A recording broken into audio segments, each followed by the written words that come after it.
मित्रों, एक समय की बात है जब माता लक्ष्मी भगवान विष्णु से मिलने के लिए जाती हैं और भगवान विष्णु से कहती हैं, प्रभु, आज मैं आपसे 3 प्रश्नों का उत्तर पूछने के लिए आई हूँ।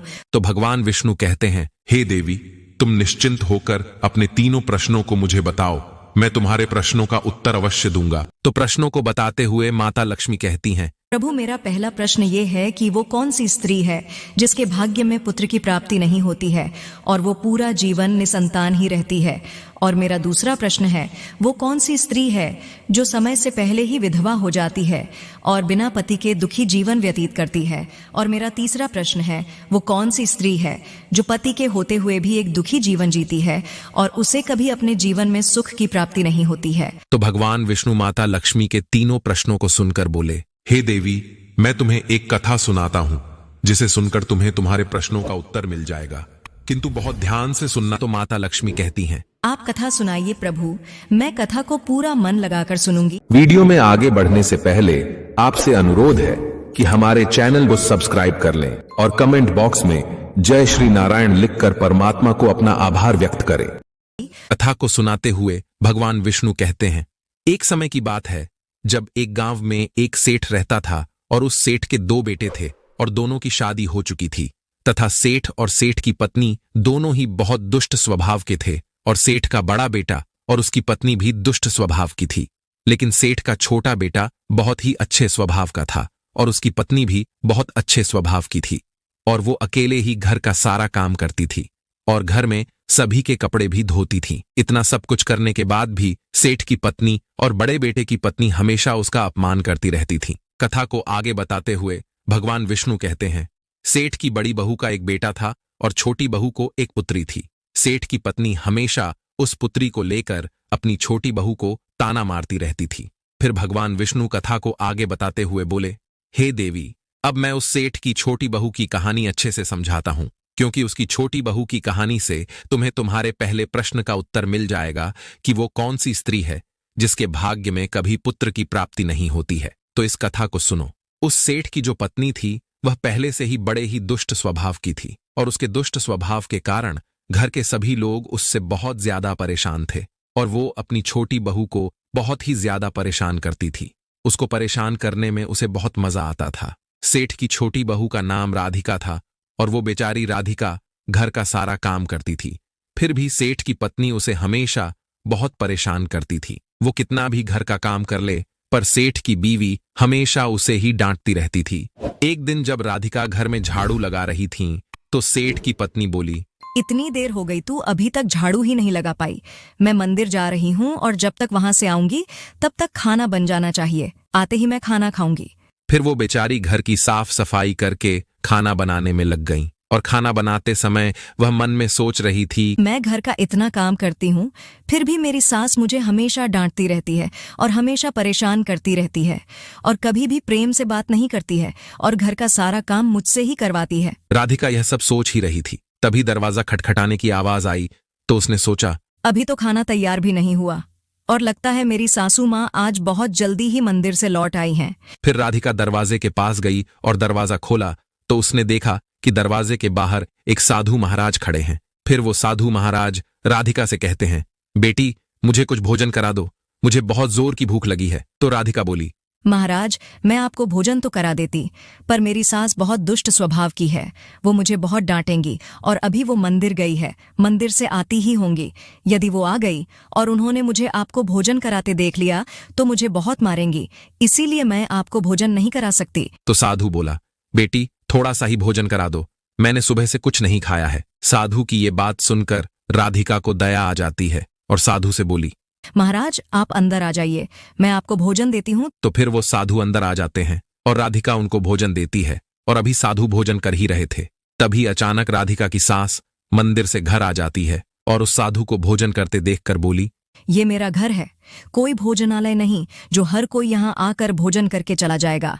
और तुमने इस साधु को भोजन क्यों दिया? क्या अन्न मुफ्त में आता है जो हर किसी को अपने घर में बैठाकर खिलाती रहती हो? और यह कहकर उस साधु को धक्के मारकर अपने घर से बाहर निकाल दिया और उसका खाना उठाकर बाहर फेंक दिया। फिर राधिका से कहने लगी, तूने इस साधु को भोजन क्यों कराया? अन्न कितना महंगा आता है, तुझे पता नहीं अब घर के लोग क्या खाएंगे? तो राधिका डरते हुए बोली, साधु बहुत भूखा था, इसीलिए मैंने उसे भोजन दे दिया था और उसे मैंने अपने हिस्से का भोजन दिया है, इसीलिए आज मैं भोजन नहीं करूंगी। और इतना गुस्सा क्यों होती हो? भोजन तो मैंने उसे अपने हिस्से का दिया है। ये सुनकर उसकी सास ने गुस्से में आकर राधिका को भी धक्के मार करके घर से बाहर निकाल दिया और बोली, जा, अब तुझे भी इस घर में रहने की जरूरत नहीं है और अब कभी मेरे घर में मत आना। फिर राधिका दरवाजे पर बैठकर रोती रही, किंतु उसकी सास ने दरवाजा नहीं खोला। और फिर राधिका ने सोचा, अब यहां से अपने मायके ही जाना पड़ेगा। फिर वो अपने मायके जाने लगती है तो बीच रास्ते में एक घना जंगल पड़ता है। राधिका भूखी प्यासी अपने मायके जा रही थी, तभी बारिश होने लगती है। फिर राधिका वहीं जंगल में एक पेड़ के नीचे बैठ जाती है, लेकिन फिर भी बारिश की बूंदें उसके ऊपर गिरती रहती हैं और वह भीगने लगती है। तो उसे एक और पेड़ दिखा जो काफी बड़ा था, तो वो बारिश से बचने के लिए वो उस बड़े से पेड़ के नीचे जाकर बैठ गई और रोने लगी। तभी उसे एक संत मिले और संत के कहा, बेटी तुम क्यों रो रही हो? तो राधिका ने संत को सारी बात बताई। तो संत ने कहा, वो लोग तुम्हें इसीलिए परेशान करते हैं क्योंकि तुम्हें अभी तक पुत्र की प्राप्ति नहीं हुई है, लेकिन तुम चिंता मत करो, मैं तुम्हें एक पर्ची देता हूं जिसमें पुत्र प्राप्ति का उपाय लिखा है। फिर संत ने उसे एक पर्ची दी और कहा, इसमें लिखे उपाय को यदि तुम पूरी निष्ठा से करोगी तो तुम्हें पुत्र की प्राप्ति अवश्य होगी। और फिर इतना कहकर वो संत वहां से चले गए। फिर राधिका अपने मन में सोचने लगी, यदि मुझे भी पुत्र हो जाएगा तो मुझे भी ससुराल में बहुत सम्मान मिलेगा और मेरी सास मेरी बहुत इज्जत करेगी। यह सोच ही रही थी, तभी बारिश बंद हो गई और फिर उसने पर्ची को खोला और पढ़ा तो उसमें लिखा था, पुत्र प्राप्ति के लिए स्त्री को हमेशा अपने पति के बाएं ओर सोना चाहिए। और पर्ची में आगे लिखा था कि मासिक धर्म शुरू होने के प्रथम 4 दिवस में स्त्री और पुरुष के मिलन से पुरुष रोग प्राप्ति होता है, इसीलिए मासिक धर्म के प्रथम 4 दिन पति पत्नी को मिलन नहीं करना चाहिए तथा मासिक धर्म के 5वें दिन मिलन से कन्या की प्राप्ति होती है और 6ठे दिन मिलन से पुत्र की प्राप्ति होती है और 7वें दिन मिलन से बंध्या पुत्री होती है तथा मासिक धर्म की 10वीं रात्रि में मिलन करने से अतिश्रेष्ठ पुत्र की प्राप्ति होती है। और फिर उस पर्ची में लिखी सारी बातें पढ़कर राधिका अपने मन में सोचने लगी, अब मैं इसी जंगल में रहूंगी। फिर वो जंगल में ही कुटिया बनाकर रहने लगी और फिर उसका पति उसे ढूंढते हुए उसी जंगल में राधिका के पास पहुंचा और उससे कहा, तुम घर चलो। तो राधिका ने उसे पर्ची वाली सारी बात बताए और कहा, अब मैं यहीं रहूंगी जब तक मुझे पुत्र की प्राप्ति नहीं हो जाती। ये सुनकर उसका पति भी उसी के साथ जंगल में रहने लगता है। और फिर राधिका ने अपने मासिक धर्म के दौरान मासिक धर्म की 10वीं रात्रि में अपने पति के साथ मिलन किया और वो गर्भवती हो गई। फिर सुबह स्नान करके राधिका पूजा पाठ करने के लिए बैठी हुई थी, तभी उसका पति लकड़ी काटने के लिए चला गया और फिर भयंकर तूफान आया जिससे उसकी झोपड़ी उड़ गई और भारी बारिश होने लगी। और फिर बारिश से बचने के लिए राधिका उसी बड़े से पेड़ के नीचे जाकर बैठ गई और उस पेड़ पर 2 राक्षसी रहती थी जो इस समय बाहर गई हुई थी। और थोड़ी ही देर बाद वो दोनों राक्षसी पेड़ पर आकर बैठ गई और उसी पेड़ के नीचे राधिका बैठी थी। फिर वो राक्षसी आपस में कहने लगी, चलो सोने के टापू पर चलते हैं। तो दूसरी कहने लगी, पर चलेंगे कैसे? तो पहली राक्षसी बोली, इसमें कौन सी बड़ी बात है, इस पेड़ को अभी उड़ा देती हूँ, इसी से चलेंगे। इतना कहकर वो दोनों राक्षसी उस पेड़ पर बैठकर सोने के टापू की तरफ निकल लेती हैं और उसी पेड़ के नीचे पेड़ की जड़ पर राधिका भी बैठी थी, इसीलिए साथ में वो भी उड़ने लगती है। किंतु राक्षसी को ये बात नहीं पता होती है कि इसी पेड़ के नीचे एक औरत भी है। फिर कुछ ही देर में वो दोनों राक्षसी सोने के टापू पर पहुंच जाती हैं और फिर दोनों राक्षसी को भूख लगी तो वो दोनों पेड़ से उतरकर शिकार करने के लिए चली गई। फिर राधिका पेड़ की जड़ से उतरकर जब सोने के टापू पर पैर रखा तो उसने देखा यहां तो सब सोना ही सोना है।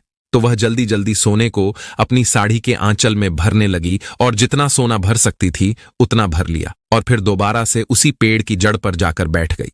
फिर कुछ देर बाद दोनों राक्षसी शिकार करके वापस आ गई और फिर पेड़ के ऊपर बैठ गई और फिर दोनों आपस में कहने लगी, चलो अब यहाँ से चलते हैं। और फिर कुछ ही देर में वो दोनों पेड़ को लेकर वहीं पर पहुंच गई। फिर राधिका तब तक पेड़ की जड़ पर ही चुपचाप बैठी रही जब तक वो दोनों राक्षसी वहां से चली नहीं गई। फिर भगवान विष्णु कहानी को आगे बताते हुए माता लक्ष्मी से कहते हैं, अब कहानी को ध्यान से सुनना क्योंकि यहीं से आपको पता चलेगा कि किस स्त्री के भाग्य में पुत्र की प्राप्ति नहीं होती है। तो माता लक्ष्मी कहती हैं, जी प्रभु। तो भगवान विष्णु कहते हैं, फिर कुछ देर बाद वो दोनों राक्षसी वहां से चली गईं और फिर राधिका उस सोने को लेकर पेड़ की जब से नीचे आ गई और सोचने लगी, ये सारा सोना लेकर मैं अपने घर जाऊंगी और मेरी सास इतना सोना देखकर खुश हो जाएंगी और मुझे परेशान करना बंद कर देंगी और मुझसे घर का काम भी नहीं कराएंगी। राधिका ये सोच ही रही थी, तभी उसका पति भी जंगल से लकड़ी काट कर आ गया और राधिका से कहने लगा, इतना सारा सोना तुम कहाँ से लाई हो? तो राधिका ने उसे राक्षसी वाली सारी बात बताई और कहा, चलो अब हम लोग घर चलते हैं। तो उसका पति बोला, ठीक है। और फिर दोनों घर जाते हैं और घर जाते ही राधिका ने अपनी सास को सारा सोना दे दिया। फिर इतना सारा सोना देखकर उसकी सास बहुत खुश हुई और उससे पूछने लगी कि तुम इतना सारा सोना कहाँ से लाई हो? तो राधिका ने अपनी सास को राक्षसी वाली सारी बात बताई। फिर उसकी सास ने सारा सोना ले लिया और उसके बाद राधिका से कहने लगी, इतने सोने से क्या होगा?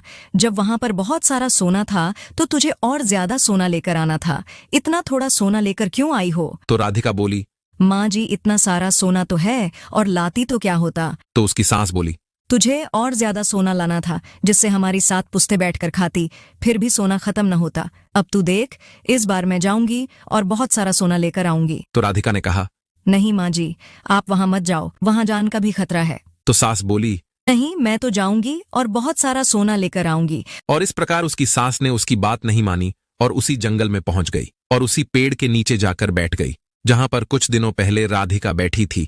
तो उसे राक्षसी उड़ाकर सोने के टापू पर ले गई थी। फिर कुछ देर राधिका की सास पेड़ की जड़ पर बैठी रही और थोड़ी ही देर में वो दोनों राक्षसी वहां आई और उसी पेड़ पर बैठ गई। फिर एक राक्षसी कहने लगी, आज सोने के टापू पर नहीं बल्कि आज नदी के किनारे चलते हैं, वहां पर मछलियां खाएंगे। और इतना कहकर पेड़ को लेकर नदी की तरफ चल देती है। तभी उसकी सास एकदम से बोल पड़ी, तुम दोनों पेड़ को सोना के टापू पर लेकर क्यों नहीं जा रही हो? तभी उन दोनों की नजर उसकी सास पर पड़ी और उसकी सास सोचने लगी, ये मैंने क्या बोल दिया? अब तो ये राक्षसी जान जाएंगी कि इस पेड़ पर कोई और भी है। फिर वो दोनों ने देखा कि इस पर तो एक स्त्री बैठी है। तो दोनों ने पेड़ को बहुत जोर से हिलाया, जिसके कारण उसकी सास पेड़ से नीचे गिर गई और उसकी मौत हो गई। उसके बाद जब उसके घर वालों को उसकी मौत का पता चला तो सभी लोग वहां पर पहुंच गए और राधिका कहने लगी, मैंने सासू माँ को समझाया था कि वहां मत जाओ, फिर भी वो वहां पर सोने के लालच में चली गई। अब इनके लालच का फल इन्हें मिल गया। मित्रों, कहानी को आगे बताते हुए भगवान विष्णु कहते हैं, इस तरह उसकी सास की मौत हो गई, इसीलिए हमें लालच नहीं करना चाहिए। और फिर कुछ समय के बाद राधिका को एक पुत्र हुआ और पुत्र प्राप्ति के बाद राधिका बहुत खुश थी और उसने अपने घर में एक दावत रखी जिसमें उसने बहुत से पंडितों और संत महात्माओं को अपने घर पर भोजन कराया। फिर भोजन करके सभी संत महात्माओं ने उसको बहुत आशीर्वाद दिया। और उधर सेठ के बड़े बेटे की बहू, जो हमेशा राधिका को पुत्र को लेकर ताने मारा करती थी, उसका मुंह हमेशा के लिए बंद हो गया। फिर भगवान विष्णु माता लक्ष्मी से कहते हैं, मेरी कथा समाप्त हुई, अब मैं तुम्हें तुम्हारे प्रश्नों के उत्तर देता हूं। तुम्हारा पहला प्रश्न था, कौन सी स्त्री के भाग्य में पुत्र की प्राप्ति नहीं होती है और वो पूरा जीवन निसंतान रहती है? तो जो स्त्रियां संत द्वारा दिए गए पर्ची में लिखी बातों के विपरीत कार्य करती हैं, उनके भाग्य में पुत्र की प्राप्ति नहीं होती है। और जो स्त्रियां अपने पति का आदर नहीं करती हैं और हमेशा उनसे लड़ती झगड़ती रहती हैं और अपने पति से हमेशा नाराज रहती हैं, उनके भी भाग्य में पुत्र की प्राप्ति नहीं होती है।